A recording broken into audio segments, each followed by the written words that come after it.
Hey, what's up everybody? It's Justin again. Just checking in, giving you guys a quick update today. This video is just going to talk a little bit about my fish and what's been going on since I last checked in. So here's a look at the fish that I have so far. I've kind of, if you probably noticed right away, I've broken one of the golden rules. You're not supposed to mix two of the same types of tangs, which is the purple tang and the yellow tang.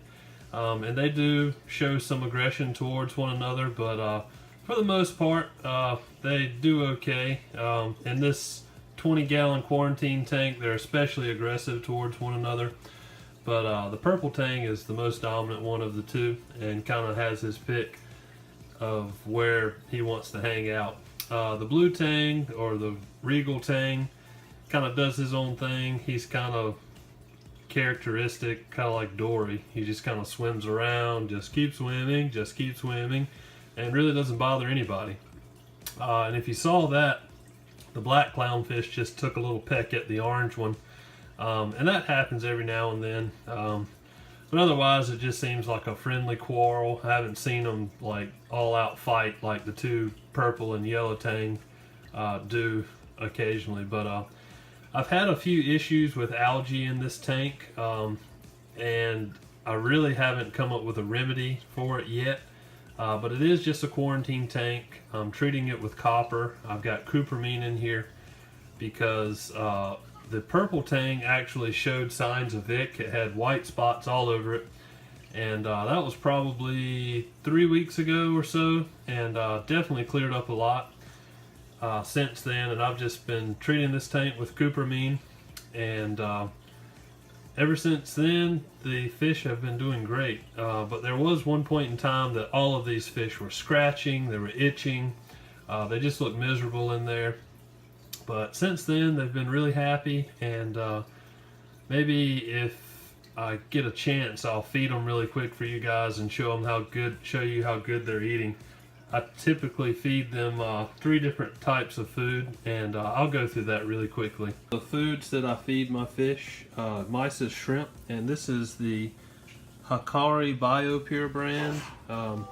And here's 1 cube that I use, and what I've done is I've just got some filtered water to get the chlorine out of the water, and I just kind of thaw them in this little KFC tub that I have. It's actually a macaroni and cheese side from KFC, and they're little Tupperware things. They work perfect for this type of thing. But what I'm going to do is I just thaw them out with my fish net to keep all the little shrimp together, and then once I get it completely thawed, I'll dump this water out and I'll get some fresh water and put in there. So my Mises is thawed out now, and what I'm going to do is kind of drain out all of that water that I used to thaw it out, and I'm just going to dump that. And then I'll make some more fresh water with no chlorine or anything in it. RODI water is what you should use. And there's where I washed my little girl earlier tonight, so don't mind the mess. And I don't know what the spoon was. Maybe I ate some ice cream in the middle of the night last night, so pardon the mess. Once you get your shrimp thawed out and everything, I fed my fish Focus and Metroplex, laced with a little bit of garlic guard for taste, and it really helped them eat it. And just in case they had any type of internal parasite or any internal infection, they ate shrimp, Mises shrimp, that were laced with this stuff for about 2 weeks.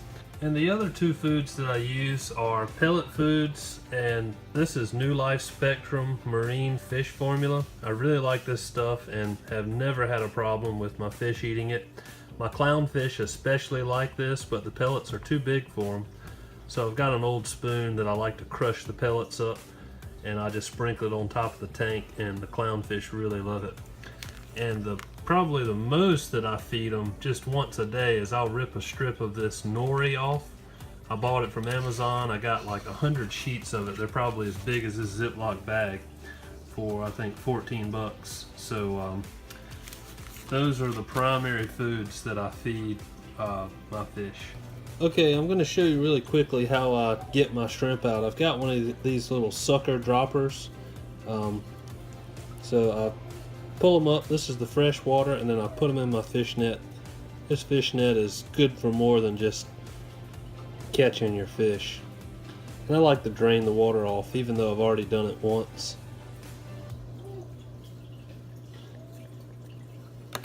And that's how I do it. Then I just take my fingers, pinch it, and drop it in the tank. So I don't usually stand in front of my tank this long, so I think my fish are freaking out. They're so hungry and ready to eat. So I'm gonna drop this in and just show you guys them feeding really quickly. All right, there we go. And I mean, they all love this stuff. Those are my Mysis shrimp. And after they finish that batch, I'll put a little bit of nori on a clip and let them go to town.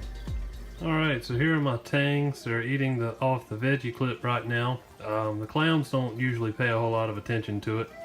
And there was a little quarrel between the two tangs, but yeah, they really love those veggie clips. And so anyway, and here's just a shot of my little KFC container I keep my shrimp in.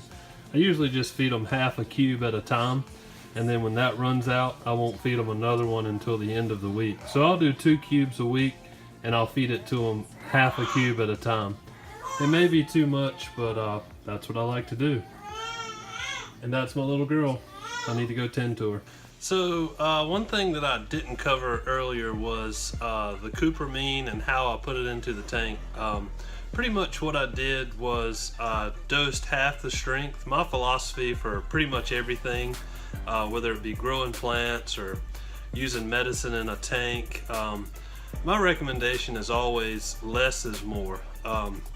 So pretty much what I did was I dosed my tank with half of the recommended dosing on the bottle, and my theory is to expose them to the cupramine for 6 weeks. So I think a lot of people on the internet recommend 2 weeks in the QT tank, but I'm gonna go for 6 weeks, and if anything's gonna happen, it's gonna happen in this little tank, and hopefully not bring anything to my big tank. Even though there's nothing in there, I do not want to put copper in my big tank. So that's the thinking behind that. So anyway, I appreciate you guys checking me out.